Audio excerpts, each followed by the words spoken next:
Hello everyone, Ryan here. Today I'm going to show you how to create a locations list on your page that can be linked out to other location pages. Let's get started.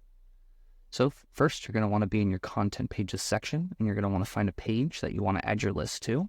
Once you do, go ahead and click edit to bring yourself into the page editor. Once you're in there, go ahead and find a spot on your page where you want to add your list. I'm going to go ahead and add mine right here.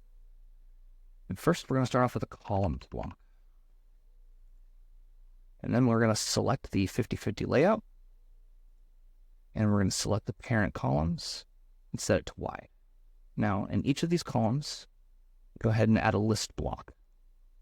Then you can start listing out locations. So I have Roseburg,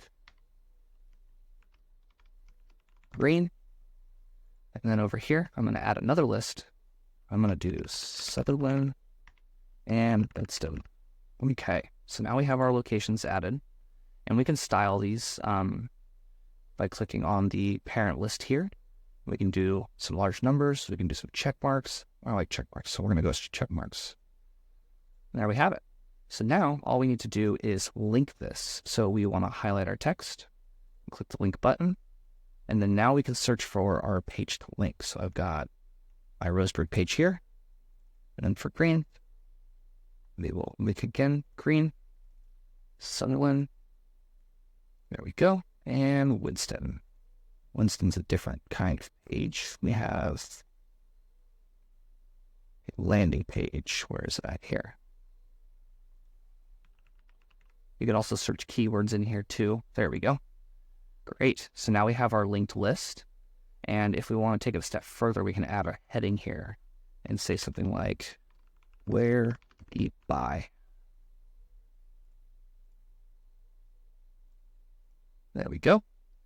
Now we have our linked list with our heading, and if we wanted to save this as a pattern for later use and easy application, we can go ahead and select and highlight these two blocks, go here, and then click create pattern. Now we can name it where we buy and keep it as a sync pattern. So if you make changes somewhere on the site within your pattern, it'll apply it everywhere.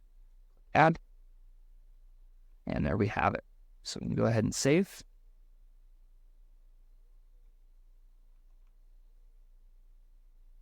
And we can preview. And there's our linked list. Now, depending on how many pages you have, you can add a third column and build these out longer. I just have 4, so I started with the two columns and then just added my 4 locations. But you can kind of tailor this how you want, add more columns, less columns, more links, so on and so forth. If you hit any roadblocks with this process, go ahead and fire up a chat with our customer experience team, and we'd be happy to help.